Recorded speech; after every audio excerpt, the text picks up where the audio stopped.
हम और ये एक बार अचानक से बलिया में हम लोग मिले और हम लोगों ने गा दिया। पता नहीं वो गाना इतना हम लोगों का वो चल गया कि पता नहीं क्या अच्छा लगा। अब पता नहीं जोड़ी अच्छी लगी, 50 मिलियन पार है, वो तो पता भी नहीं था। और कैसा लगा तरी रेड एंड व्हाइट के जोड़ी।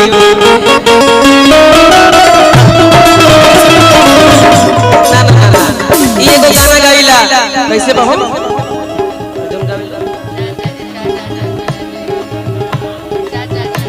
जा जा जान भुला जी तन बजावा तो रुको भैया धुन बजावा कैसे मैं मुखड़ा हो हमरा प्यार के बदला में बोला का दिले बड़ा हो कि तू जब दिले बड़ा हो का दगा दिले बड़ा हो तू जब दिल बाड़ू हो दगा दिल बाड़ू हो याद मत आईहा हमके भुलैहा अरे कि याद मत आईहा अरे कि हमके भुलैहा। अब ये आप लोगों का मंच है, मेरा समय हम बहुत देर से गा रहे हैं। आप तो इतना ऑलरेडी इतने अच्छे गायक हैं और अगर मैं रियलिटी में मानूं तो सुर के माध्यम में और जितनी भी फीलिंग्स के माध्यम में इनका जोड़ कोई नहीं ले सकता। मंच पे खड़े खड़े रुला देंगे हर इंसान को। इनके लिए बस यही कहूंगी यारा यारा तेरी अदाओं ने मारा यारा यारा तेरी अदाओं ने मारा तेरे कैसे रहे बिन तेरे हम कैसे रहे बिन तेरे जीना हमारा यारा यारा तेरी अदाओं ने मारा यारा यारा तेरी अदाओं ने मारा। अब जा जा जा जा भूला जाइएगा अब जा जा जा और ये तो वैसे ये गा रहे थे, इन्होंने इनका बड़प्पन है कि इन्होंने मुझे मंच पे बुलाया और हम लोग हमेशा लड़ते भी रहते झगड़ते भी रहते मंच पे, लेकिन हमसे कभी इनसे झगड़ा नहीं हुआ है। हम इनको दिल से बहुत पहले से रियलिटी है ये और आगे भी मानते रहेंगे। हम आपसे बस यही निवेदन करेंगे कि आप बहुत अच्छे से गाते रहिएगा, जैसे आप बाहर से हैं वैसे। और मैं आपसे एक ही चीज कहूंगी कि मैं कहीं भी रहूं ऐ सनम कि मुझको है जिंदगी की कसम फासले आते जाते रहे प्यार लेकिन नहीं होगा कम। ऐ जाते हुए लम्हों जरा ठहरो मैं भी तो चलता हूँ जरा उनसे मिलता हूँ जो एक बात दिल में है उनसे कहो तो चलो तो चलो तो चलो तो चलो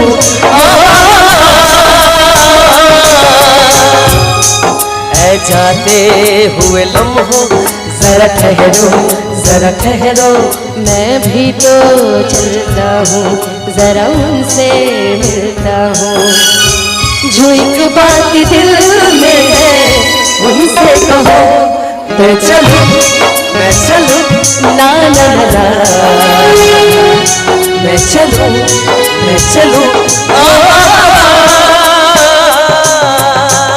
अगर अच्छा लगा दिल से बहुत बहुत धन्यवाद। देखो थापरी बजारी सब है। आप जो गा रहे थे वो कम से कम कंप्लीट तो कीजिए। मेरा कंप्लीट है। क्यों अब भुला गईलू कौन सा गा रहे थे? बहुत अच्छा गाते हैं। भुला गईलू काहे बोलिए ना।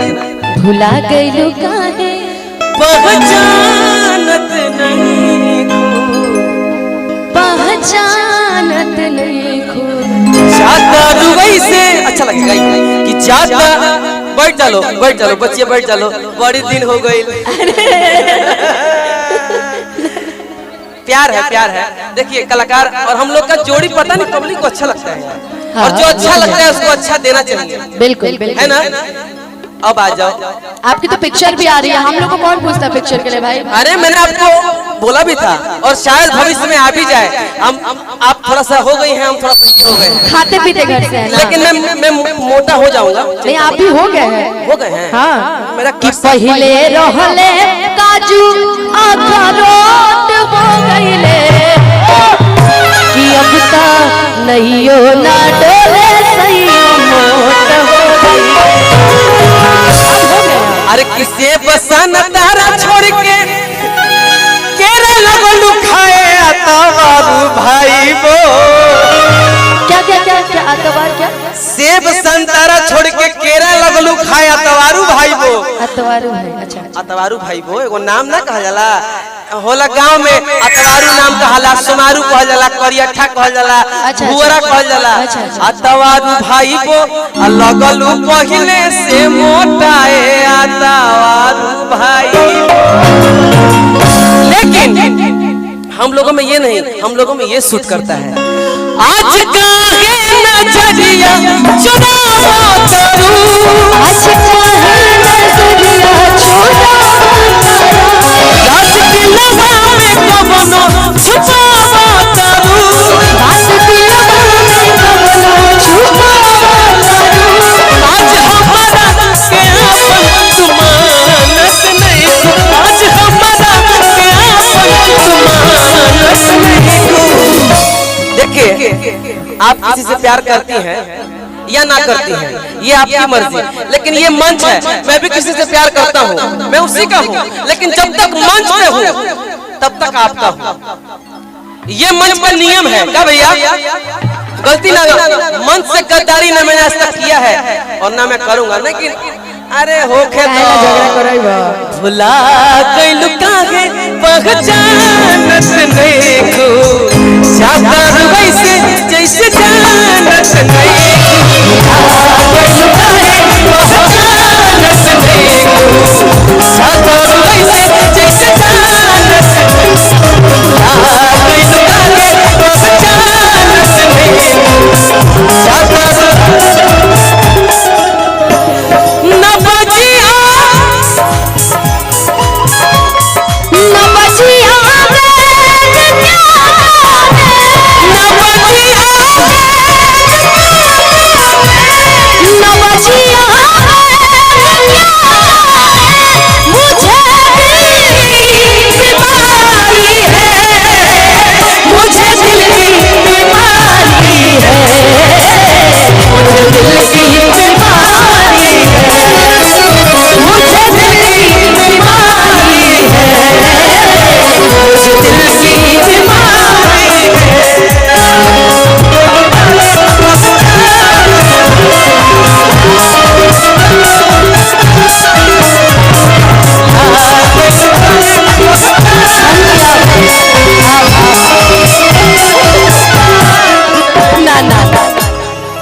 कुछ बोलिए कि मिलने की तुम कोशिश करना, वादा कभी न करना, मिलने की तुम कोशिश करना, वादा कभी न करना, मिलने की तुम कोशिश करना, वादा कभी न करना, वादा तो टूट जाता है, वादा तो टूट जाता है, वादा तो टूट जाता है, वादा तो टूट जाता है, वादा तो टूट जाता है।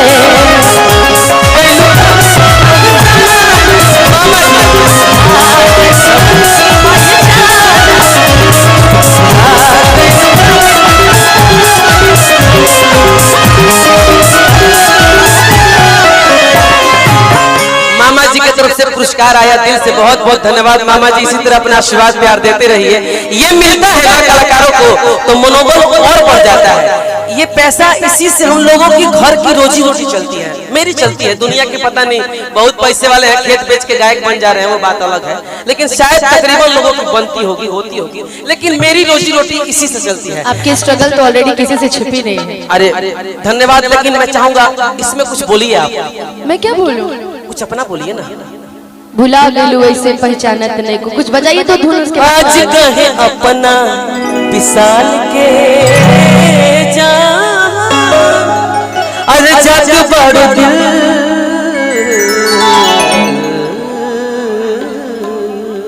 आज कहे अपना विशाल के जग बड़ दिल से निकाल के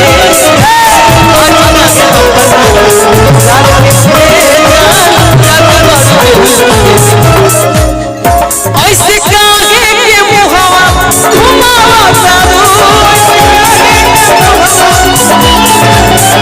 जाने कौन तू बदला सधावा तारू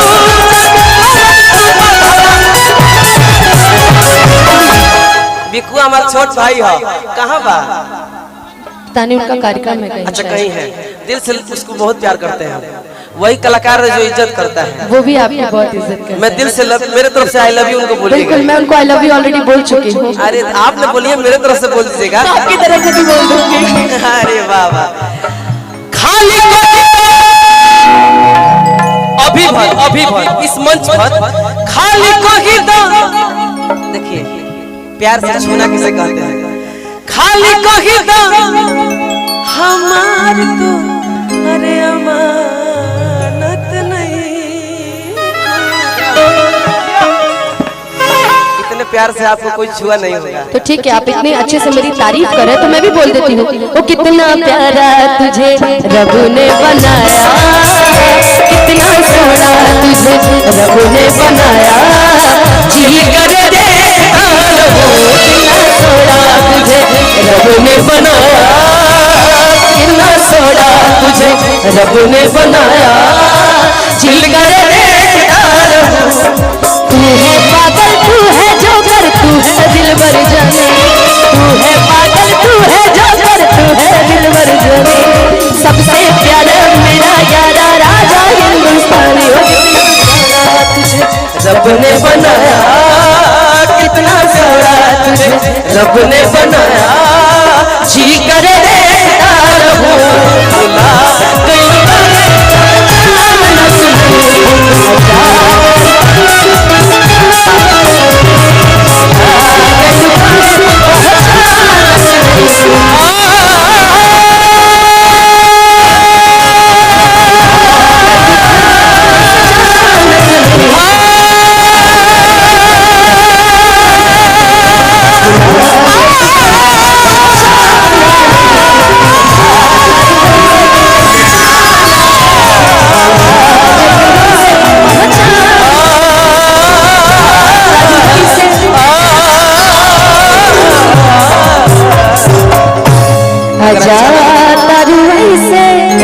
जैसे जानत नहीं खो। दिल से बहुत बहुत धन्यवाद। अच्छा लगा थोड़ा बहुत था प्रयास सबके। फिर मिलल जय हिंद, जय भारत, जय हो भोजपुरिया समाज। हेलो नवलेश भाई।